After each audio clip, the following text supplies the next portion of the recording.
तो लीजिए, अब हम उस पॉइंट पे आए हैं जहाँ पे मैं आपको वो कॉजवे दिखाने वाला था। यहाँ पे ये सर्कल जो है, इसको हम राइट टर्न लेंगे फिर एक बार, और फिर वो कॉजवे शुरू हो। ये कॉजवे जो है 1634 में बना था।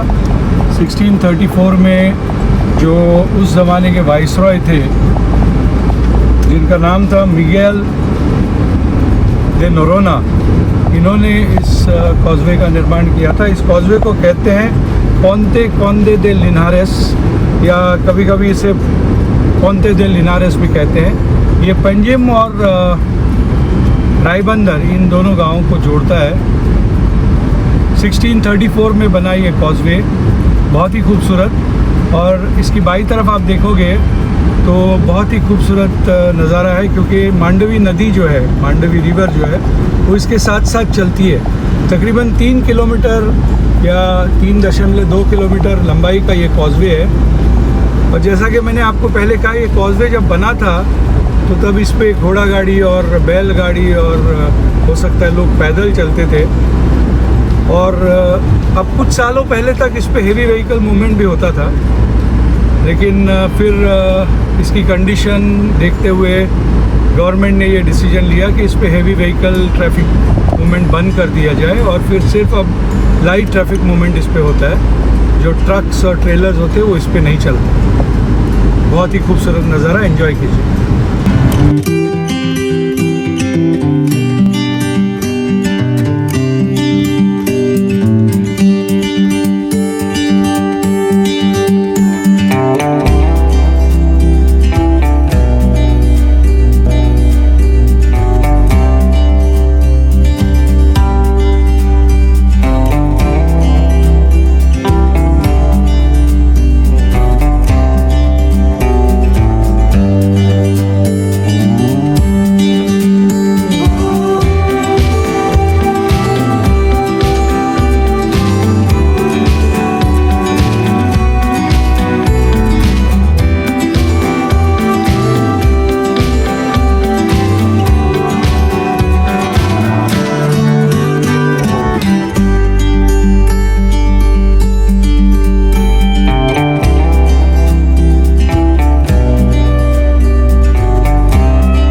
क्रॉस होने के बाद गांधी सर्कल आता है। ये जो सीधा रोड जाता है, ये भी हम जहाँ जा रहे हैं वहीं पे जाता है, लेकिन हम आपको एक नए रास्ते से लेके जाएंगे।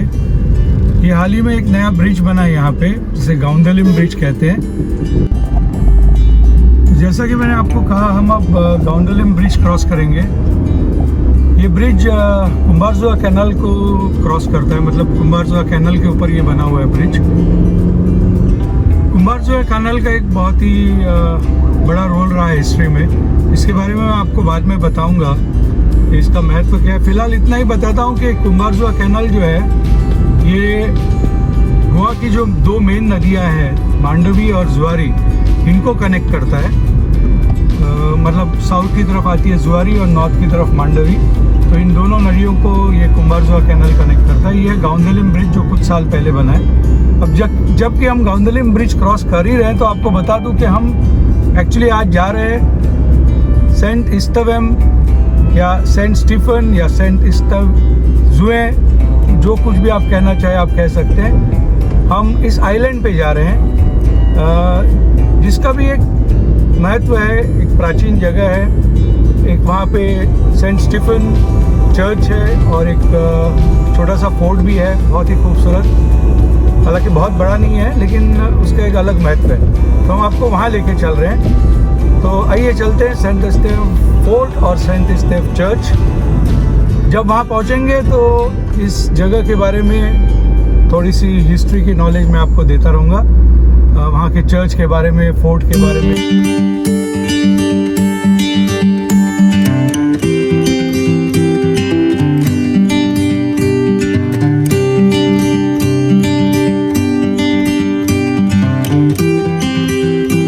आगे जाएंगे तो टोंका पड़ता है, तो टोंका और सांतिस्तेव आइलैंड को कनेक्ट करता है।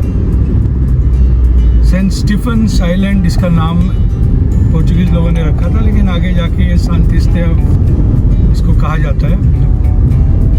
तो ये जो ब्रिज हमने क्रॉस किया, ये क्रॉस करते ही आता है ये सांतिस्तेव गांव। इसकी हिस्ट्री ऐसे है कि इसको आइलैंड ऑफ वेजिटेबल भी कहा जाता था, क्योंकि यहाँ पे सब्जी बहुत अच्छी उगती थी। और जो ओकरा होता है, लेडी फिंगर, वो तो इतना अच्छा उगता था कि लोग मजाक में इस आइलैंड के लोगों को भी भिंडी कहा करते थे। तो हम यहाँ पे अब लेफ्ट टर्न लेंगे, क्योंकि हमें जाना है सेंट स्टीफन्स चर्च। तो सेंट स्टीफन चर्च पे पहुँच के आपको मिलते हैं और वहाँ पे आपको उसके बारे में और इस आइलैंड के बारे में थोड़ी बहुत जानकारी देंगे। हम लोग जब बेंगलुरु से आए इस तरफ गए थे, यहाँ आगे जाके सांतिस्तेव चर्च पड़ता है। हमने बहुत कोशिश की कि वहाँ पे कुछ शूटिंग किया जाए और आपको उस जगह के बारे में बताया जाए, लेकिन प्रॉब्लम ये हुआ कि आज इतवार है, संडे का दिन है, इसके लिए वहाँ पे उनका कुछ फंक्शन चल रहा था, प्रेयर मीटिंग हो रही थी। तो उन्होंने हमसे कहा कि आज आप शूटिंग नहीं कर सकते या मत कीजिए, आप किसी दूसरे दिन आके शूटिंग कीजिए। और ये जो बोर्ड आप देख रहे हैं, ये बोर्ड आपको लेके जाता है सीधा सांतिस्तेव फोर्ट, जो दूसरी जगह इस आइलैंड की है, जो मैं आपको बताना चाहता था, दिखाना चाहता था। तो आइए चलते हैं सांतिस्तेव फोर्ट। ऐसे चलते रहेंगे, ये छोटा सा रोड है।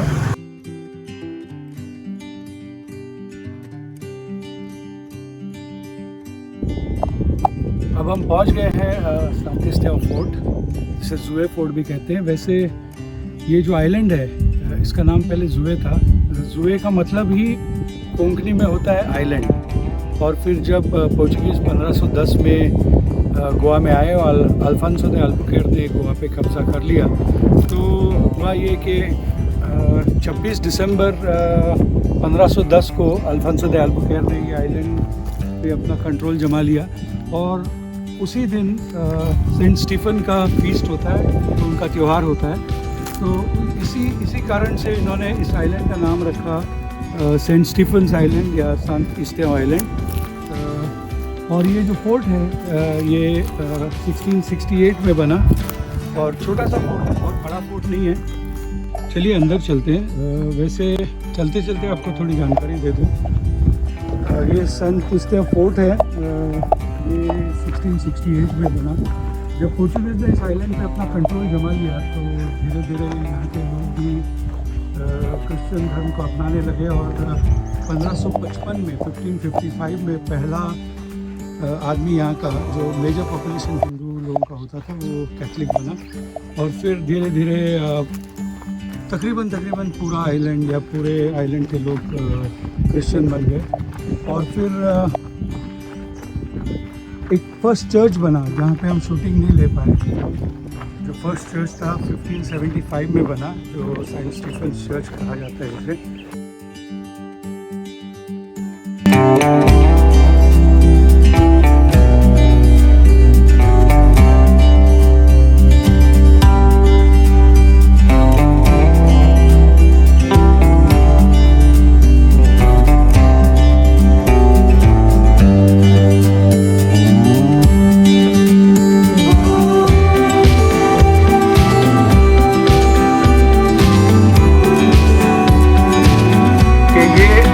आइलैंड है, इस पे 1510-26 दिसंबर को पोर्चुगीज़ लोगों ने कब्ज़ा तो ज़रूर कर लिया।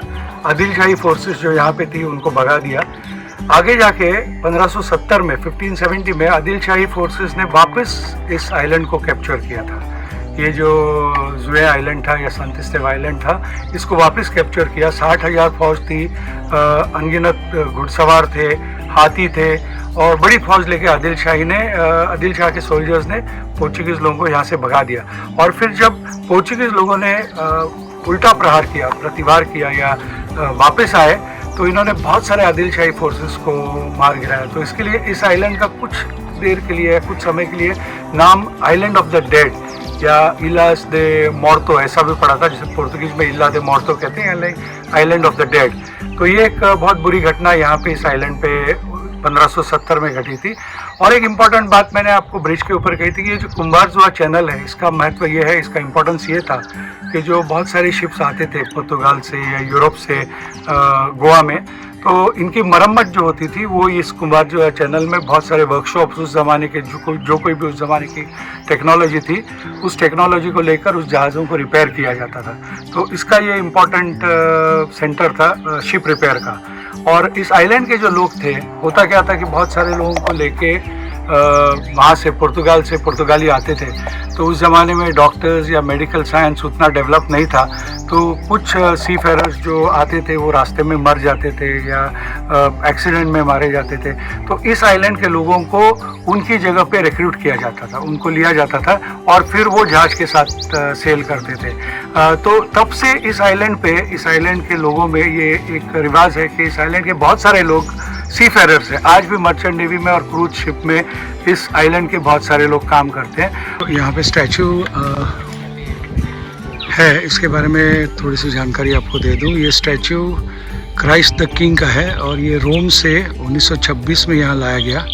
फादर अंतोनियो लियांड्रो रोबर्टो द रोजा इन्होंने इस स्टैचू को यहाँ लाया और ये 16 दिसंबर को यहाँ पे इंस्टॉल किया गया, यहाँ पे इसको इरेक्ट किया गया। और इसका फर्स्ट मार्च जो था वो यहाँ पे 27 दिसंबर 1926 को हुआ और तब से हर साल 27 दिसंबर को यहाँ पे कॉमेमोरेशन डे यानी फाउंडेशन डे मनाया जाता है।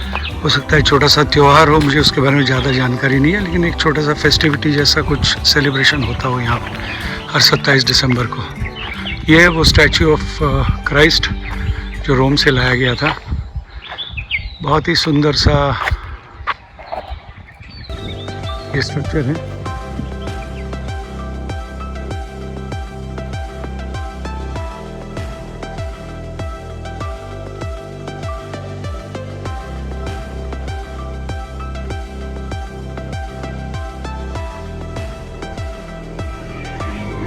आपको अगर मेरे वीडियोस पसंद आ रहे, ये नज़ारे पसंद आ रहे हैं तो ज़रूर सब्सक्राइब कीजिए और लाइक भी कीजिए।